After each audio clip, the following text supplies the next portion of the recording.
Have you ever lived in a place so quiet it felt like the silence was watching you? That's how I felt the day I moved into the old boarding house along the edge of town. The rent was cheap, too cheap, if I'm being honest. The walls were stained, the floor creaked with every step, and the neighbors? They kept their eyes low and their mouths shut. But when you come from nothing, you take whatever you can. And me? I had nothing left. My name is Nika. I was raised by my Lola in a small barangay, far from the city lights. Life was never easy. My parents died in a fire when I was 6, and since then, I've been carrying a hole in my heart no amount of time could fill. I worked hard, studied when I could, and finally landed a call center job in Manila. It wasn't glamorous, but it was honest work. When Lola died last year, I had to leave everything behind. Her house was taken by the bank, and with no siblings or close relatives, I was left wandering. One bag, a few pesos, and the heavy weight of grief on my back. That's how I found the boarding house. The landlady, Aling Pining, was an old woman with cloudy eyes and trembling hands. She looked at me with pity when I knocked on the gate that first night. She didn't ask many questions, just told me the rules. No loud music, no visitors after 9 p.m., and always lock your door before sleeping. Her voice was raspy, but there was something in her tone, like she wanted to say more but decided against it. The house was old, built maybe during the Spanish era. Narrow hallways, faded wooden stairs, and a smell that never really went away. It wasn't awful, but it had a kind of heaviness. Like the air itself was tired. I tried to make it feel like home. I unpacked my few things, put a small rosary above the door, and opened the only window in my room. It faced a brick wall. No view. Nobody's. Just bricks. That first night, I heard tapping. At first, I thought it was the rain. But when I checked, clear skies. Still night. Then I thought it might be rats in the ceiling. But the tapping didn't come from above. It came from inside the wall. Soft. Rhythmic. Like fingernails. I pressed my ear against it.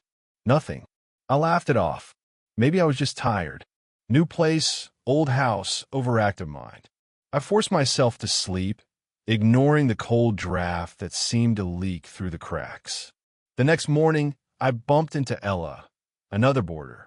She was bubbly, cheerful, and always had a cup of instant coffee in hand.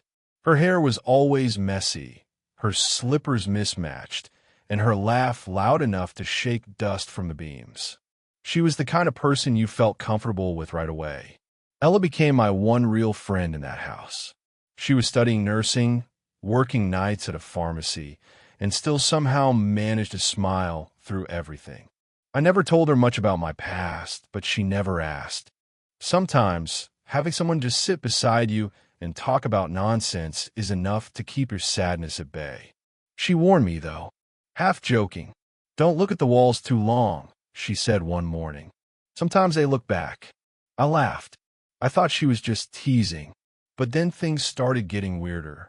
Some nights, I'd wake up to faint whispers, not outside but inside my room, like someone was breathing through the cracks. I'd feel movement just behind my headboard, scratching, crawling. I tried reporting it to Aling Pining, but she just smiled and handed me a candle. Pray before sleeping, she said. Some walls remember. I didn't understand what that meant, but I lit the candle anyway. One night, after a particularly stressful shift, I came home exhausted. I collapsed on the bed without even changing clothes. Around 2 a.m., I woke up shivering. My blanket was on the floor, and the room felt icy, despite the warm air outside. I sat up, trying to shake off the unease when I noticed something. The rosary above my door was gone. I got up and searched. I checked my bag, the floor, under the bed. Nothing. It was just gone. Then I heard it. 3 taps. Slow. Deliberate. Talp, talp, talp. Right behind the wall, near the foot of my bed. I held my breath. Pressed my ear against it. This time, I heard something. Breathing. Faint, but definitely human. Ragged, like someone with a cold, wheezing through tight lungs. I stepped back, heart pounding. I wanted to scream, but my throat wouldn't move. My legs felt like lead. I grabbed my phone, turned on the flashlight, and scanned the wall. It was just wood and peeling paint. Then I saw it. A crack, thin but long, running from the baseboard up to the ceiling. And within that crack, something glinted. An eye, watching, unblinking. I stumbled backward, knocking over my lamp. It shattered, and the sound jolted me into motion. I ran out of the room, straight to Ella's door. She opened it, confused and half asleep. I must have looked crazy, but she didn't ask questions. She just let me in, locked the door, and let me sleep on the floor. The next day, I tried to find crack again, but it was gone, like the wall had healed itself. Ella said maybe I was dreaming. Sleep paralysis. Stress. Maybe. But then, she showed me something. Her own wall had scratches. Faint but clear, like fingernails dragging downward from the ceiling to the floor. And on her nightstand, a small bundle of hair, coarse, black, and wet. Neither of us spoke after that. Days passed. The air in the house grew heavier. We tried to ignore it. We laughed about nonsense. We drank coffee on the balcony. We pretended everything was okay. But last night, something changed. I came home late. Ella was already asleep. I climbed the stairs, past the old mirror in the hallway, and entered my room. Everything seemed normal, until I sat on my bed and felt breath, warm and wet, on the back of my neck. I spun around. No one there, but on the wall where my rosary used to hang was a handprint, small, pale, and pressed from the inside. After that night, the handprint on the wall, I could no longer sleep in my room. Something in that house had changed, or maybe it had always been there waiting, watching. I stayed with Ella again. She didn't ask questions. Maybe she was afraid to hear the answers. I kept thinking about that breath on my neck, the way the rosary vanished, the handprint pressed from inside the wall. It wasn't just a haunted house.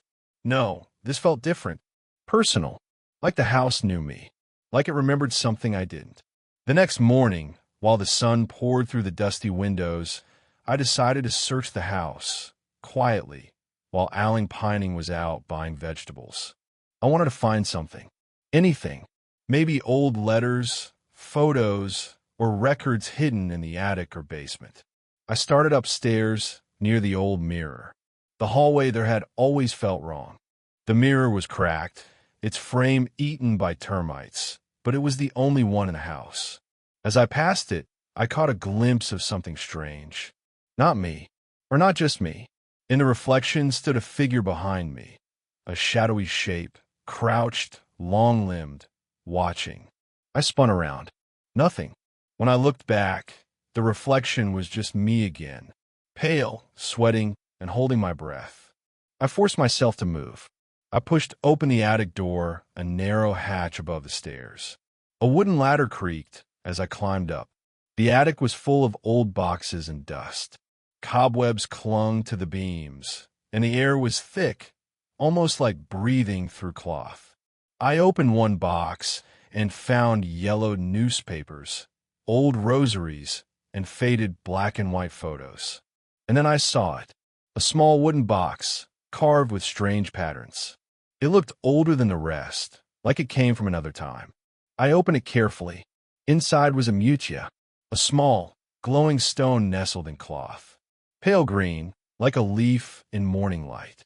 The moment I touched it, a cold shiver ran through my body. Then I heard a voice, not out loud, inside my head, whispering in a tongue I couldn't understand. I dropped the stone in shock. My ears rang, and for a moment, I felt like I wasn't in the attic anymore, but under the sea, weightless, surrounded by shadows and whispers. I picked it back up with shaking hands and wrapped it in cloth. Something told me this wasn't just an ordinary stone. When I came down from the attic, Alan Pining was waiting. Her eyes, no longer cloudy, were sharp, like she had been watching me the whole time. "You saw it, didn't you?" she said, voice low. I froze. "You carry the blood of the forgotten ones," she continued. That house didn't call just anyone. It called you. I tried to ask what she meant, but she turned and walked away, muttering prayers under her breath. That night, unable to sleep, I stared at the mutya under my blanket. I didn't know what it meant or why it seemed to pulse slightly, like a tiny heartbeat. Then came a knock. Not on the door, on the wall. For knocks this time. Tap, tap, tap, tap. I pressed my ear to the wall again, half out of fear, half from something else like a memory. And that's when I heard it. A name. Whispered. Nika. I stumbled back, gasping. My mind raced. How did it know my name? That was when the dreams began. Every time I closed my eyes, I saw fire. The same fire that took my parents. I saw shadows dancing inside the flames, twisting clawed, smiling. My mother screaming. My father fighting something I couldn't see. And in the background, a face behind the walls of her old home. Watching. When I woke up, sweat-soaked and shaking, the mutya was glowing faintly on the table. The next day, I went to the outskirts of town. I remember my Lolo once talked about an albulario who lived beyond the river, near the mangroves. A healer, a seer. Some said he wasn't human. I found him, or rather, he found me. He was already waiting outside his nipa hut, eyes like black stones and skin wrinkled like dried leaves. You brought it, he said, without me even speaking. He pointed to the cloth in my bag, the mutya. I gave it to him, and he held it like a sacred thing. This, he whispered, is a piece of the Bante Pater, the guardian of the wall between worlds, a spirit locked in stone. Once, it kept evil from crossing into our world, but it was shattered long ago. And now, he looked at me with sadness. Someone is trying to bring the broken pieces back together. He told me there were swangs, not the kind from stories, but old ones. Ancestral swangs, cursed beings that could no longer take human form, but lived inside walls, floors, and mirrors, feeding on fear, feeding on memory. And worse, he said one of them had a connection to my family. You are the last of your bloodline, he said, the last to carry the seal of the guardian. Your mother tried to protect you, but she failed. The fire wasn't an accident. It felt like the air left my body. I remember the dreams, the fire, the shadows, my mother's voice calling my name as the world burned. The curse isn't just on the house, he said. It's on you. I wanted to run, to scream, to forget everything. But he handed me the mutya again. You still have time, he said, but not much. The wall is thinning. Soon, they will break through. He gave me a small pouch, filled with herbs, dried leaves, and something like ash. He told me to place it in the corners of my room to mark a boundary. And the mirror, he warned, never look too long.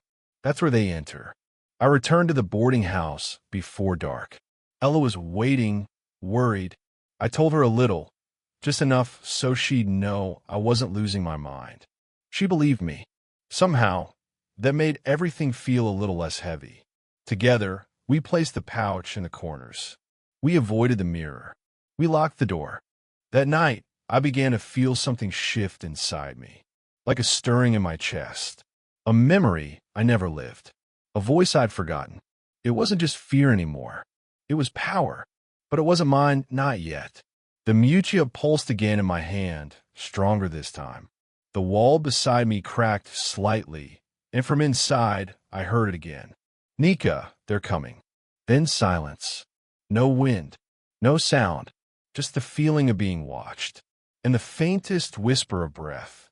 Right behind the wall. The nights were colder now. Even when the air outside was still, even when the moonlight was soft and silent, there was something in the walls that never rested. I could feel it, always watching, always waiting. The mutya I carried in my pocket had grown warm against my skin, as if it knew something I didn't. But deeper than the fear, there was something else inside me. Something heavier. The truth the albulario told me wouldn't leave my mind. The fire that killed my parents was an accident. I wanted to deny it. To believe the story I'd been told all my life, that it was faulty wiring, a tragic accident, a twist of fate. But now I knew better. And the most painful part of it all was the thought that someone in my own bloodline, someone close, may have let it happen. Or worse, helped it happen. I began to remember things. Not clearly, more like feelings. How my mother used to whisper things to me at night. Words that made no sense back then. How she never let me go near mirrors. How she used to sprinkle salt under my bed and burn leaves in the corners of her old house. She knew. She knew something was coming. But why didn't she tell me? Why didn't anyone? The weight of that question sat in my chest like stone. The next few days passed in a blur. I stopped going to work. I couldn't focus. Ella stayed close, bringing me food, making jokes, trying to keep me grounded. She told me stories about her own childhood, about how her father used to scare her with tales of Encanto and Tikbalang. But her voice would always lower when we heard a creak, or when the hallway mirror reflected something just a little too slow. One night, we heard footsteps, not from the hall, from inside the walls. Soft at first, then heavier, like something was dragging its limbs through wood and stone. We held our breath, clutching each other's hands, until it stopped. And then, a low scratching at the floorboards. We didn't sleep. The next day, I decided to leave the house for a while. I needed space. I needed to breathe. I went to the cemetery. It was where my parents were buried, though I hadn't visited in years. The sun was high, but I felt no warmth. Just silence and the slow rustling of leaves. I sat by their grave, stared at the names carved in stone. I asked them why. Why did they hide it? Why did they leave me alone in a world that wanted me dead? I waited for nothing. There were no answers, only the quiet breeze and the sound of my own breath. But just as I stood to leave, I saw a woman standing a few meters away. She wore black, her long hair covering her face. At first I thought she was another mourner, until she turned her head, slowly, and I saw her eyes. They were all black. No whites. No soul. I blinked, and she was gone. I ran. I didn't look back. Something had followed me, or maybe it had been watching me this whole time. Back at the boarding house, the albulario was waiting. I hadn't called him. I didn't even know he could find me again. But there he was, sitting in the garden, fingers rubbing the edge of the mutia like it was a prayer bead. "You saw her," he said without looking at me. I nodded. "She's one of the Bante Silon," he said. "Servants of the oldest swang. They find cracks in the walls between the worlds and wait for the weak to walk near." I asked if she could hurt me. He didn't answer. Instead, he stood and handed me something, an old chain with a pendant shaped like a shell. A kabibi, carved with symbols I didn't recognize. "This belonged to your mother," he said. "She used it to seal the gate the first time. Now, you'll have to do it again." The kabibi felt cold and strangely heavy in my palm. "Ow?" I asked. He looked at me, deep, like he was seeing not just me, but everyone I had been. "You're not ready," he said. "But you don't have a choice." That night, I started hearing things not just in the walls, but in my dreams. Whispers. "She left you, she lied to you. You were never meant to survive." Voices that sounded like my mother, my Lola, even myself. I woke up crying. Ella held me. Didn't speak. Just stayed close. Then the knocking started again. Not just in my room. In hers too. On the same wall. Like something in between us was crawling through. I tried to mark the corners with salt and the albulario's herbs. The mutia pulsed like a heartbeat, reacting to something near. Then something whispered through the crack in the wall. "Return what is ours." The voice was deep, cracked like dry wood, and angry. I placed the kabibi near the crack, hoping it would act as a barrier. That's when the lights went out. All at once. Complete darkness. Ella screamed. I grabbed her hand and pulled her into the hallway. My phone's flashlight flickered and dimmed. Even the mutia's glow began to fade. Something was draining the light.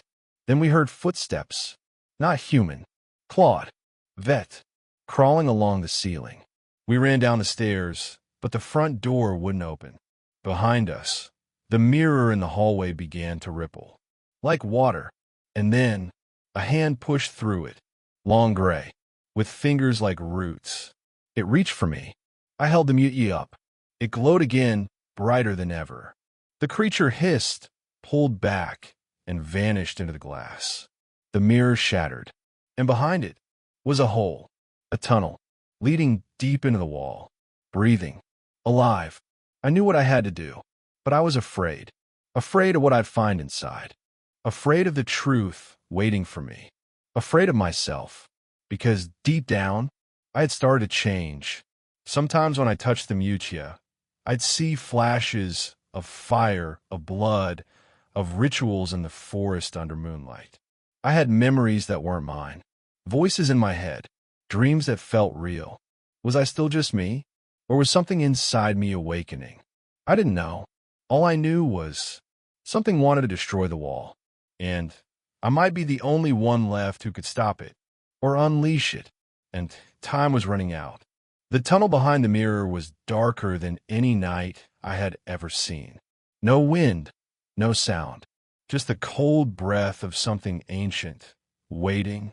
I stared into it, the broken glass still scattered on the floor. Ella stood beside me, her hand shaking as she gripped a flashlight. The light didn't reach far, just a few steps into the tunnel, then nothing. It was like the darkness swallowed it. We didn't speak for a long time, just stood there listening. Then I whispered, "They're getting stronger." Ella nodded. Her face was pale, lips pressed together, trying not to cry. We both knew it. The signs were everywhere.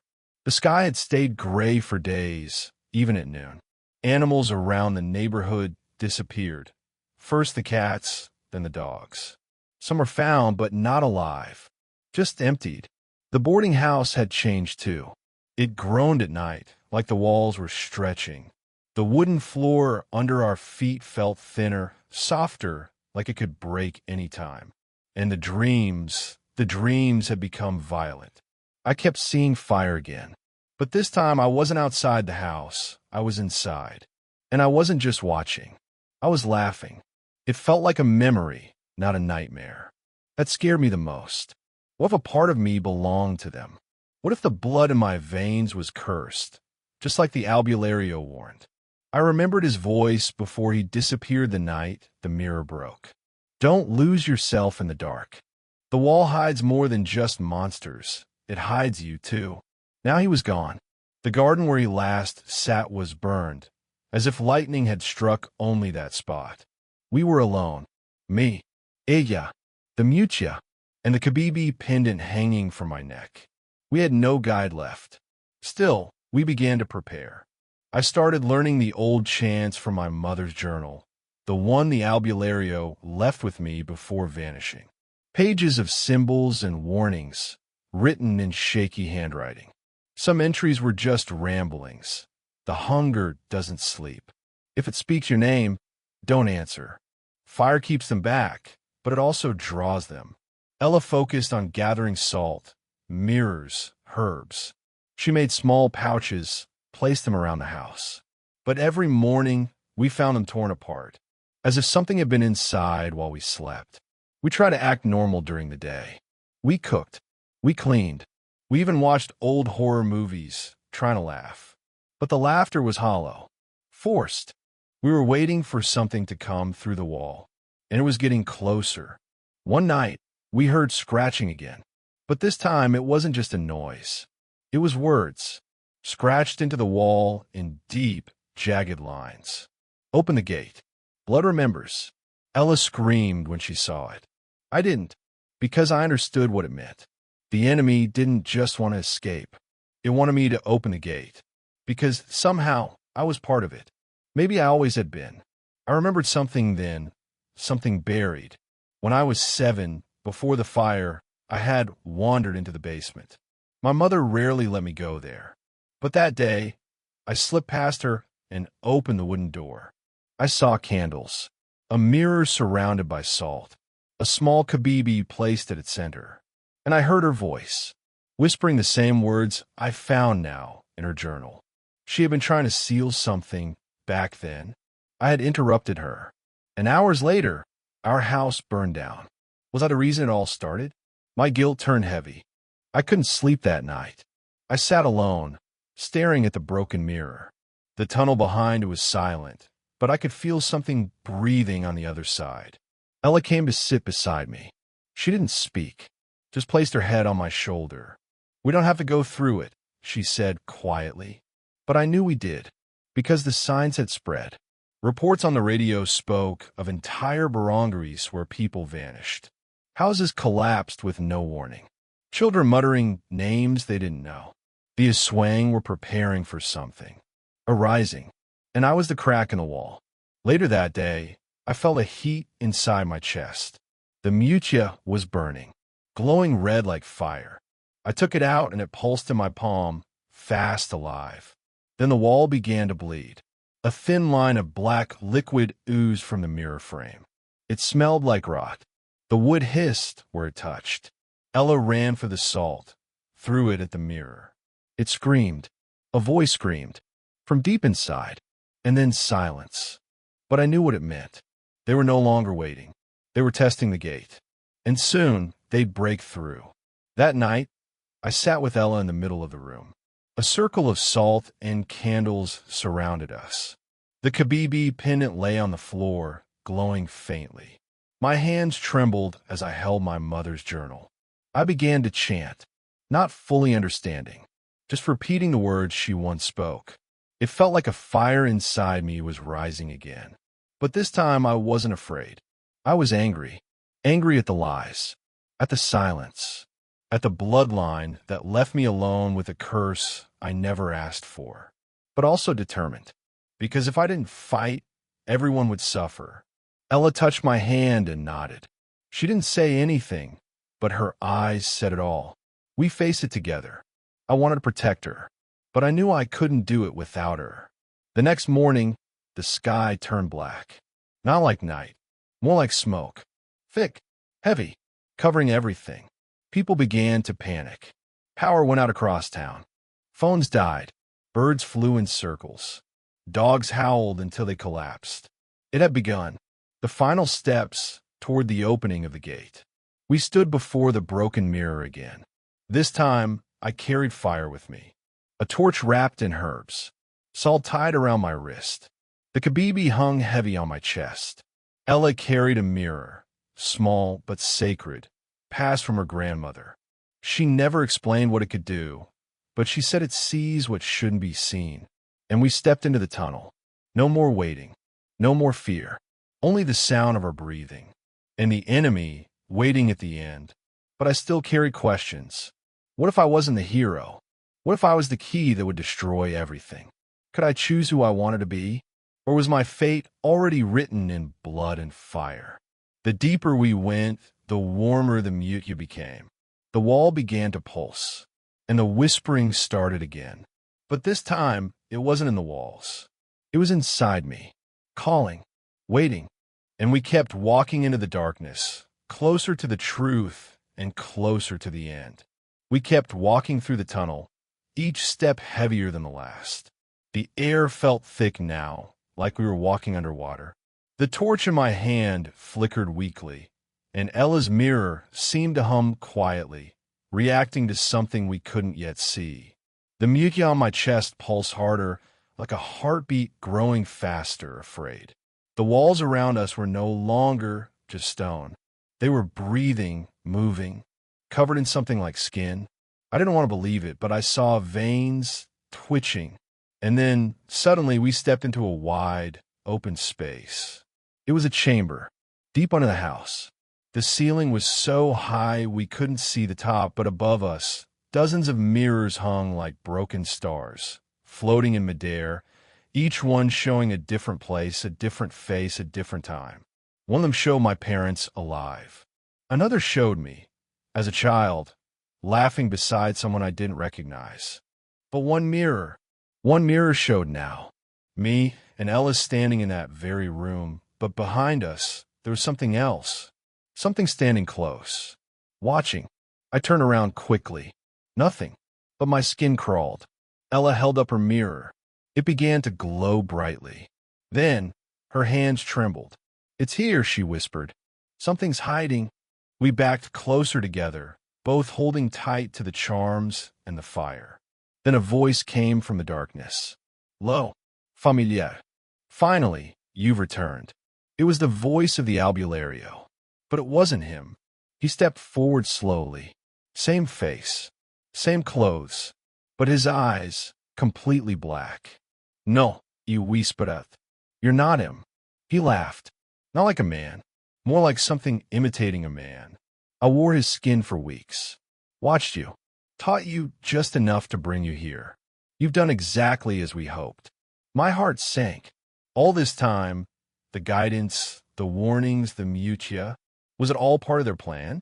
I gripped the torch tighter. "Why? Why me?" He smiled, and it stretched too far. "Because you're the last of the blood. The one your mother tried to destroy. She thought she could break the line, burn the truth. But the curse is patient." I shook my head. "No, I'm not like you." He raised his hand, and the mirrors shattered above us, raining sharp pieces that stopped just inches from our faces, frozen in the air. "You don't even know what you are." He stepped closer. "You think you're cursed?" "No, child. You are the key. The gate is not just behind the wall. It's inside you." A chill ran through my spine. Ella pulled me back. "We need to go," she whispered. But the door we came through was gone.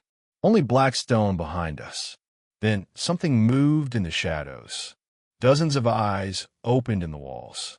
Pale, glowing, unblinking. And I felt it pressure in my chest. The mutia turning hot, almost burning. Suddenly, a deep pain shot through my side. I screamed and fell to my knees. From under my skin, something moved, crawling, like a thread tightening around my ribs. The false albulario laughed. "She sealed the creature inside you when you were a child. The fire didn't kill it, it just buried it deeper. But now, thanks to you, the seal is weakening." Ella knelt beside me, holding my hand, crying. "No, no, don't let them take you." But I saw it now, the truth behind everything. My mother hadn't tried to protect me from the monster. She had tried to protect everyone else from me. I was the gate. I was the weapon. I was the curse. Tears blur my vision. But then, one of the mirrors flickered back to life. Not a memory. Not the present. A vision. A field. A mountain. A small Baha'i kubo surrounded by fireflies. And in the middle, an old woman sitting in front of a bowl of water, chanting. The voice reached me like a whisper across time. "My Apo, listen." I recognized her. My Lola, long dead, but her spirit was alive in that mirror. "You have two bloods in you, one from the dark and one from the light. You must choose. You can choose." The pain eased slightly. My hand moved toward the Kabibi pendant, glowing again. I grabbed it, and the room shook. The mirrors shattered fully this time, and a bright light filled the chamber. The false albulario screamed, covering his face. Ella pulled me up. "Run." We didn't wait.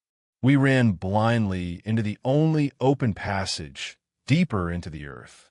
Behind us, the darkness roared. But in front, the path narrowed, and we found another chamber. Smaller, quiet, almost peaceful. At its center was a stone altar, and, resting on it, another mutia. But unlike mine, it was clear, pure, and floating above it, a spirit, glowing blue. Its form was shifting, but I recognized the face. My mother. She smiled, sad but proud. "You came." I stepped forward, confused, afraid. "Why didn't you tell me?" I asked. She looked down. "Because you needed to discover who you are.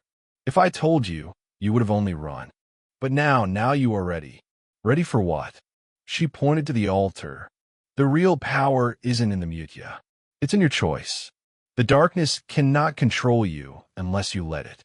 The blood in your vein, and finally, the truth. The real enemy wasn't the creature in me. It was the one trying to awaken it. The false albulario, the swaying king." He didn't just want a gate open. He wanted to be reborn through me. I stumbled back, breathless. Ella caught me. What did you see? I looked into her eyes. They've been using me as a vessel. I wasn't supposed to fight. I was supposed to become them. The chamber began to shake again. The light dimmed. The spirit of my mother faded slowly. The final seal is breaking, she whispered. You have one last chance. And she was gone, and we were left alone again. But this time with the truth. The real battle hadn't started yet. The enemy was waiting above, and he knew we were coming. The ground above us groaned like a giant beast awakening. Dust fell from the ceiling as the earth quaked, and cracks spidered across the stone walls of the chamber. Time was running out. I stood in the center of that ancient altar, holding the clear mutia tightly against my chest. Its warmth flowed into me, steadying my breath and sharpening my thoughts. For the first time in a long time, I wasn't afraid. Ella stepped beside me, gripping her enchanted mirror, her face pale but determined. We need to go back, I said. Face him in this. She nodded silently. We climbed out of the chamber through a narrow opening that had formed in the wall. The path twisted upward, winding back through the breathing walls and echoing tunnels. The deeper we went, the louder the hum in my bones became. And then we reached the heart of the house. What used to be our living room was now something else entirely. A dark cathedral made of shadow and memory. The walls pulsed like flesh.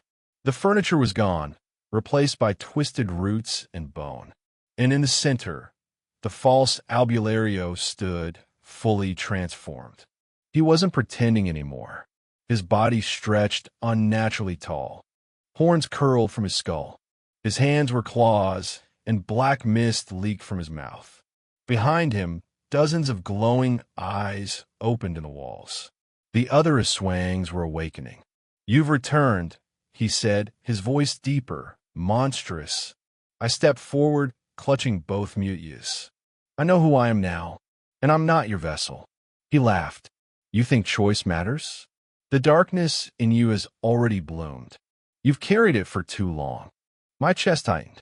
The creature inside me, it was stirring, but I held my ground. Maybe the darkness is part of me, I said, but it doesn't own me. He raised a clawed hand, and the walls moved. From every direction, shadows twisted into shapes. Arms, faces, creatures crawling down from the ceiling. Ella stepped in front of me, raising her mirror. A beam of blue light shot from it, slicing through two of the creatures, turning them to ash. But more kept coming.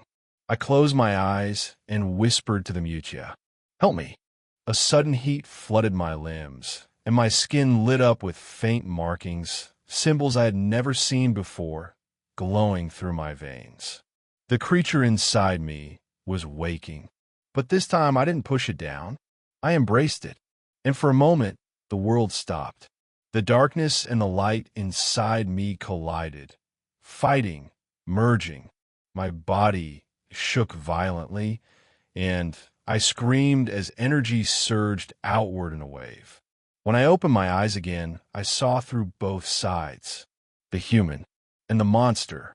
I stepped forward, and the shadows recoiled. The false albulario hissed, "You become the gate." No, I said, I become the lock. And I charged. The battle was chaos.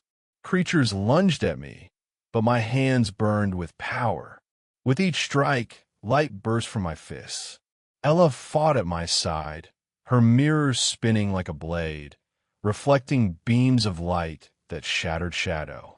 We reached the center of the room, face to face with him. The Aswang king raised his arms, and the entire room roared. The eyes in the wall glowed brighter, feeding him energy. I could feel my strength slipping. "You cannot win," he growled. "You were made from us." And I was raised by them. I shouted. My family, my Lola, my mother, they gave their lives to keep me human. He charged, claws out, and we collided in a flash of darkness and flame. Pain, flashes of memory. My father's voice. My mother's face, bloody but brave. Ella's hand on my shoulder. The altar in the mountain. Then a scream, not mine but his. I opened my eyes and saw him falter. The light from the pure mutia in my hand had pierced his chest. He fell back, shrieking, trying to pull it out. "This cannot be," he gasped. "We were supposed to win. Through you." I stepped forward, trembling but firm. "You used my blood to wake them. Now I'll use it to seal them back." I raised both mutias, the impure and the pure, above my head. The symbols on my arms flared, and a circle of light spun around my feet. Ella backed away, shielding her eyes. The creatures howled. The walls cracked open, and then a blinding flash, a scream that shook the world, and silence. I opened my eyes slowly. The house was gone. We stood in an open field, the sun rising on the horizon. Only rubble remained of the house. Ella was beside me, breathing hard, covered in ash. We were alive, but something had changed. I looked at my hands, still glowing faintly. The creature was gone, or maybe asleep. Ella looked at me. "Is it over?" I nodded slowly. "For now." Then behind us the air shimmered. A final whisper came on the wind. A voice. Soft. Familiar. But wrong. "You locked the gate," it said. "But the key still walks." I turned around. Nothing there. But I knew what it meant. I was still the key. The Aswang king was sealed, but not destroyed. And somewhere others would come looking for me. Ella touched my shoulder. "We'll face them together." I smiled weakly. But deep down, I knew this was only the beginning. And far away, deep in another forest, a pair of glowing eyes opened, watching. The sun rose slowly over the shattered ruins of the house. The wind was calm, but the silence it carried wasn't peace. It was exhaustion, the kind that only comes after surviving something that should have killed you. Ella and I sat on a broken stone, our backs to what used to be the front door. Nothing was left but ash and twisted roots, like the land itself had exhaled after holding its breath too long. We didn't speak for a long time. Just breathed. Alive. Changed. "I still feel it," I finally said, touching my chest where the mutia had once burned bright. Ella looked at me, her face gentle but tired. "Is it still there?" I paused. "Yes, but it's quieter now, like it's sleeping." She nodded. "Maybe it always will be. Maybe that's enough." But I knew better. It would never be gone. The darkness that had been planted in me as a child, that I had carried without knowing, was a part of me. It would always be. But now I had something else too, a choice. We spent the next few hours searching through what remained. Ella found the mirror, cracked but not broken. I found the charred remains of the albulario's bag, and inside it, a small rolled scroll. A spell, or maybe a warning. I couldn't read it, not yet. There was one last thing we had to do. We went back down to the field near the forest where my Lola once lived. The memory from the mirror, her sitting by the fireflies, her voice echoing through time, still stayed with me. We built a small altar from stones and flowers, and laid the broken mutia at the center. For them, I whispered, for everyone who carried this secret and tried to protect me. Ella closed her eyes and prayed softly. I didn't know the words, but I felt the meaning in her silence. As the day faded into dusk, we sat again by the altar. A soft breeze brushed against my skin, and for a moment I thought I heard her voice again, my Lola, saying something I didn't quite understand. But it wasn't a warning this time. It was a goodbye. Over the next weeks, life didn't return to normal, but it moved forward. I decided not to leave town. People came by the ruins sometimes. They said nothing, just left flowers or small gifts. Maybe they had known. Maybe they had heard whispers from their own families or saw something once as children they never spoke about. The elders never asked me questions, but they gave me quiet nods when I passed. One night, I found an envelope on the step of the old municipal building where I was helping clean up. Inside was an old black and white photo of my mother, smiling beside a group of healers. On the back, one sentence was written in faded ink. She fought for the light, even when she carried the dark.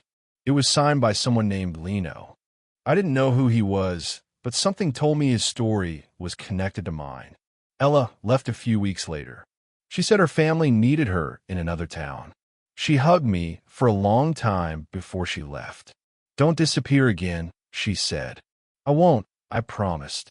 Before she stepped on the bus, she handed me the mirror, cleaned and repaired, its surface glowing faintly.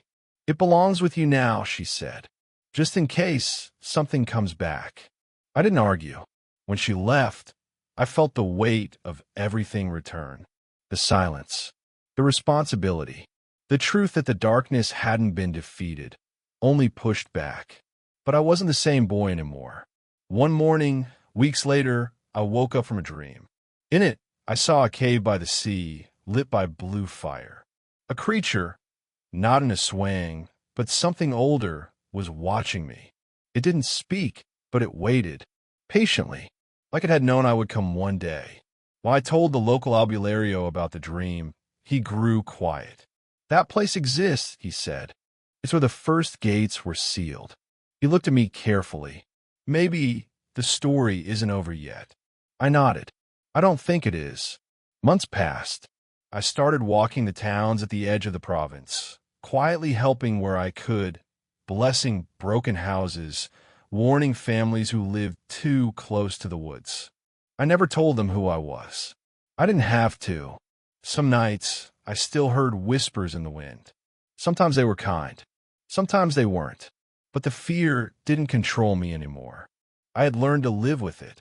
One night, while walking near the cliffs, I saw something strange. A girl standing near the edge, holding a small wooden box. She looked lost, empty. When I approached, she turned to me, eyes wide. "I hear voices," she said, "from the ground." I didn't hesitate. "You sat beside her. Tell me everything," I said. She opened the box. Inside was a cracked stone, a black feather, a drawing of a woman with eyes like mine. I understood. Her story was just beginning, and mine wasn't finished yet. So here I am now, writing this down in the old notebook my mother once hid under the floorboards. Not to forget, but to remember, to leave something behind, in case the darkness returns again. Because someone else, someday, might feel what I felt, and they need to know that the past doesn't define you, that the evil inside you is not who you are, that even when everything is taken, your home, your family, your innocence, you can still stand up, still fight, still choose. And if you're reading this, if the walls whisper at night, or if the shadows move too quickly, don't run. Don't hide. Find your light and burn them down. The end.